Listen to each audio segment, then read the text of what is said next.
Now I'm going to change gears and talk about the genealogies of Moshiach, because these also are two very important credentials.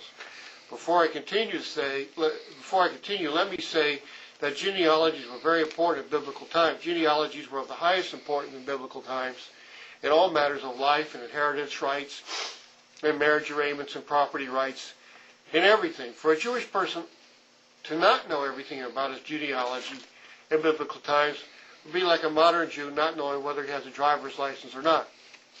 Of course, I know that I have a driver's license. It proves who I am. I can't even cash a check at my bank without it. So in the same way, people know their genealogical records. These were kept even in the Beis HaMikdash, that is, in the Temple of Jerusalem. But the temple with these genealogical records was destroyed at the Korban in 70 CE. And after that, many people made wild and unsubstantiated claims to Davidic descent. But the claim of our Moshiach, of his genealogical records, was made before 70 CE, when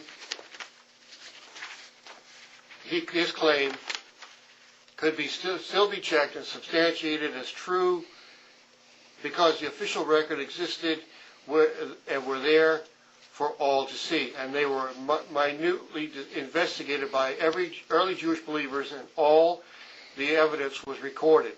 And that record tells us, according to his flesh, that is, his human nature, our own Mashiach was very definitely a descendant of King David. Now let me pause and say something very obvious. These are two genealogies that everyone has. One is the genealogy of one's mother, and the other is the genealogy of one's father. Now, in the case of the genealogy of the father, here we are talking about the legal or foster father. And the Mishnah says that if anyone claims someone as a son, when he says, "This is my son," he is to be believed. And it says that in Baba Bathra, in the Babylonian Talmud, and that's really the reason why Yosef ben David was able, as his legal father and also heir to the throne of David, that he was authorized to confer upon his adopted son the right to inherit King David's throne. And what does this mean?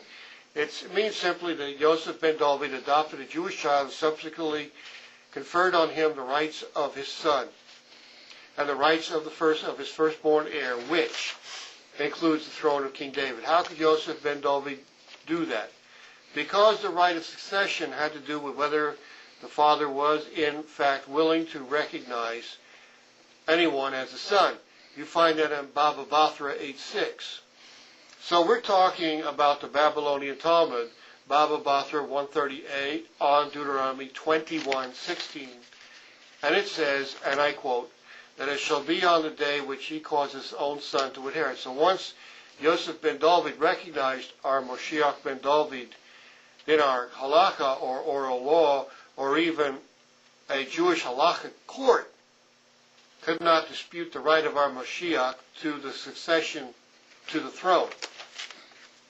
By this decision of a Davidic heir, Yosef ben David claiming the child as his own, and thus accepting the child as his firstborn heir to the kingship and the throne of King David. So this is one of the credentials of our Moshiach. We're talking about the first genealogy in the Mesiras HaGeulah.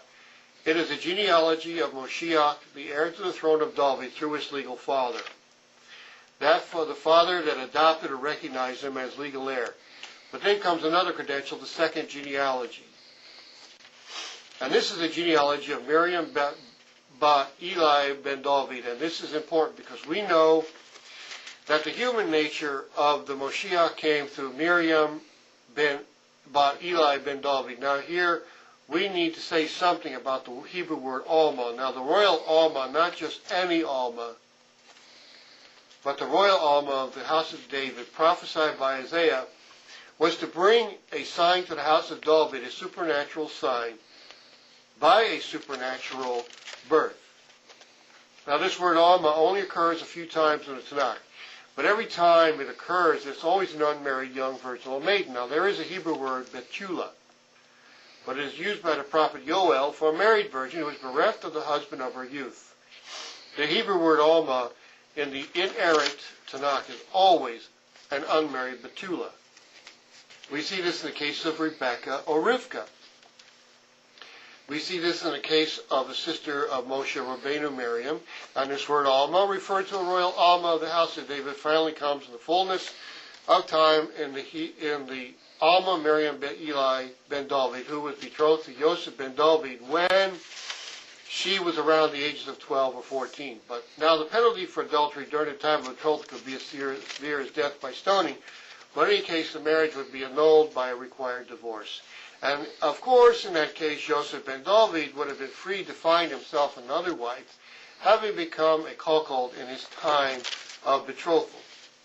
However, Hashem showed Yosef ben David that this thing that had happened was a supernatural miracle, so that he should claim the coming child as his legal heir. So Yosef ben David did not give a get to put away his royal Alma that he betrothed. Rather, Yosef ben David accepted this child born supernaturally like Yitzhak, born supernaturally like Shimshon, born as Emmanuel the Bar Enosh from the Atik Yomin, born to this royal Besula Medula virgin, Miriam Bat Eli ben David. Now the point we are making is this, that when we look into these genealogies, we see very clearly that the Moshiach has to have credentials. Moshiach truly is the one who fulfilled Hashem's plan to Abraham Avinu, because Abraham would not merely become the father of the Jewish people. No, rather than that, he had been born a non-Jew, and he would be a blessing to the whole non-Jewish world, the non-Jews of the Ganzer Welt, not just of Israel, but of all the nations.